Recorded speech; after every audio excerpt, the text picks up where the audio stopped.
Hello दोस्तों, स्वागत है आपका रैंकाइन एकेडमी के यूट्यूब प्लेटफॉर्म पे। मैं हूं प्रशांत पूजन। जैसा दोस्तों आपको पता ही है कि पर डे हम लोग एसएससी एमटीएस का एनालिसिस लेकर आते हैं और दोस्तों आप लोग का काफ़ी अच्छा रिस्पांस इस पर मिल रहा है, आप लोग की काफ़ी हेल्प हो रही है, ऐसा हमें कमेंट बॉक्स में देखने को मिल रहा है। दोस्तों अभी जो हमारे स्टूडेंट पेपर देकर बाहर निकले हैं, अभी उनसे जस्ट बात हुई है, तो वो लोग जो भी क्वेश्चन जीके जीएस के बता पाए हैं, ठीक है ना, उसके आधार पर हम लोग यहाँ पर एक सेट लेके आ रहे हैं। तो जो बच्चे अभी 15 जुलाई शिफ्ट 1 का पेपर दे चुके हैं या फिर जो बच्चे पेपर देने वाले हैं, वो देख लें कि अब प्रश्न किस क्षेत्र से आ रहे हैं। तो फटाफट अपने एरिया को आप लोग देख लीजिए, 2 दिन की छुट्टी भी है और अपनी तैयारी को और बूस्ट कर लीजिए। तो आइए फटाफट क्वेश्चन को देखते हैं कि किस तरीके के अब प्रश्न पूछ रहे हैं इतने दिनों बाद।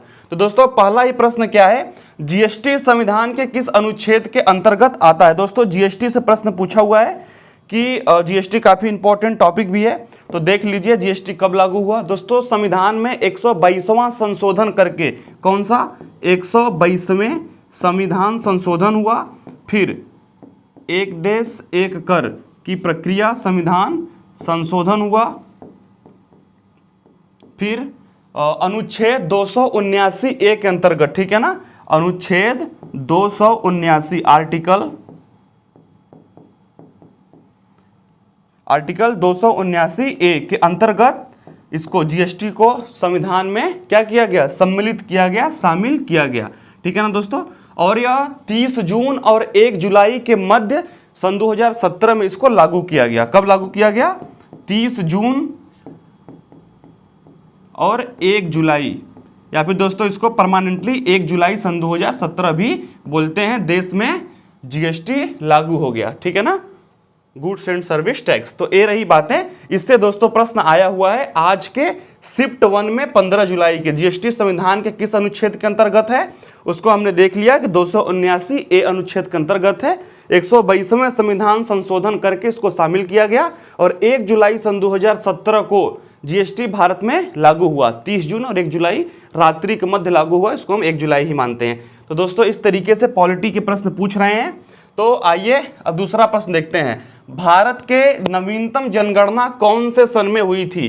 दोस्तों नवीनतम जनगणना, अभी तो आप लोग को पता ही है कि जनगणना सन 2021 में होना प्रस्तावित थी, लेकिन कोरोना काल के दौरान यह जनगणना नहीं हो पाई है, फाइनल रिपोर्ट नहीं आ पाया है, इसलिए अभी भारत में नवीनतम जो जनगणना है वह सन 2011 की हुई है, यानी कि सन 2011 की जनगणना को ही हम भारत में नवीनतम मानते हैं।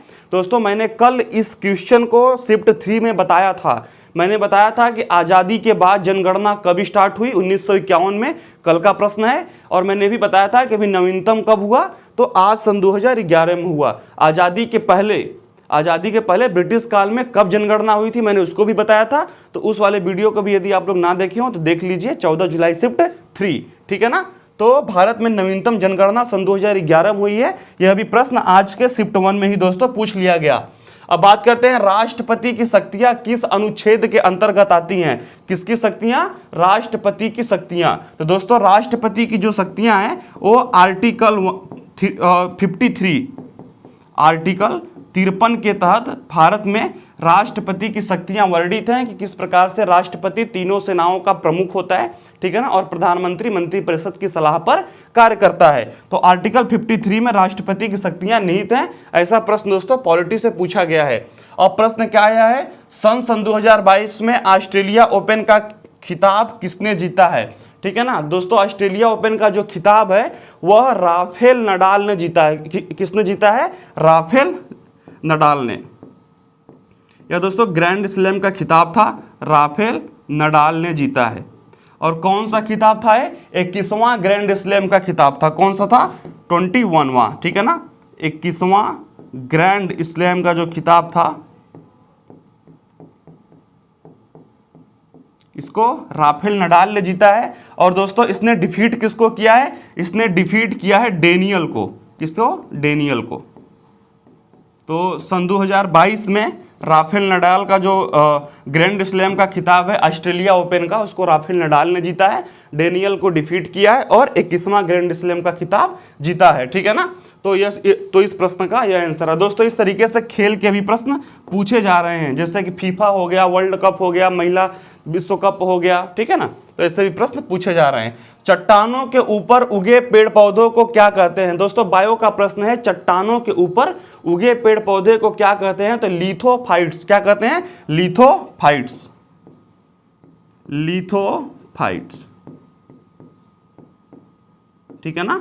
जो चट्टान के ऊपर आप लोग देखे होंगे कि चट्टान का सीना चीर के जो पेड़ पौधे उग जाते हैं उसको क्या बोलते हैं? लिथोफाइट्स बोलते हैं। तो इस तरीके के भी प्रश्न अब आपसे पूछे जाने लगे हैं दोस्तों।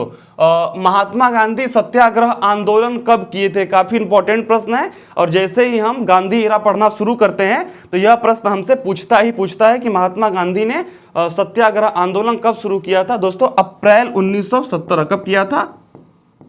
अप्रैल 1917। आपको चंपारण आंदोलन तो पता ही होगा कि किस तरीके से जो 3 कठिया व्यवस्था बिहार में लागू थी, ठीक है ना, नील की खेती के लिए उनके ऊपर दबाव डाला जाता था।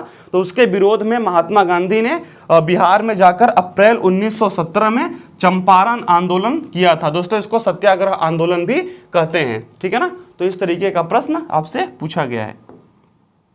अब बात करते हैं दोस्तों, एक प्रश्न साइंस आया हुआ है, दूरी और चाल क्या है? अब या तो दूरी का प्रश्न पूछा है फिर चाल का प्रश्न पूछा है, बच्चे जो बता पाए उसके आधार पर हम लोग लेकर आए हैं। तो दोस्तों दूरी की परिभाषा आपको पता ही है कि दूरी किन्हीं दो बिंदुओं के बीच की जगह के सांख्यिकी मान, यानी कि जो वैल्यू आती है दो, जैसे कि 2 जगह हो गया ए और बी, हमने कितनी दूरी चली, हम ए से चले और बी तक पहुंच गए, हमने 1 किलोमीटर की दूरी तय की। तो मिस्टर ए के लिए यह क्या होगा? 1 किलोमीटर की दूरी हो गई, यानी कि ए और बी के बीच की जो सांख्यिकी वैल्यू होती है वहीं बीच की दूरी होती है, ठीक है ना। किसी वस्तु द्वारा एकांक समय में तय की गई दूरी को चाल कहते हैं। दोस्तों सपोज करिए हम बाइक से चल रहे हैं, आपने फ़ोन किया, भाई तुम्हारी गाड़ी की स्पीड किसकी है? तो मैं एकांक समय में ऑन द स्पॉट टाइम में बताऊंगा कि मैं 35 किमी प्रति आवर से चल रहा हूँ, मेरी चाल है, ठीक है ना। तो दूरी और चाल में अंतर आपको स्पष्ट हो गया। तो इस तरीके के साइंस के भी प्रश्न पूछे जा रहे हैं दोस्तों। जो बेसिक फार्मूला होते हैं, जो बेसिक थ्योरी होती है साइंस की, दूरी, चाल, विस्थापन, ठीक है ना, इनका भी आप लोग परिभाषा याद कर लीजिए। तो दोस्तों आशा करते हैं कि शिफ्ट 1 के प्रश्न आप लोग की काफ़ी ज़्यादा सहायता करेंगे आगे की स्ट्रेटजी बनाने में। तो मिलते हैं नेक्स्ट शिफ्ट के साथ, तब तक के लिए धन्यवाद।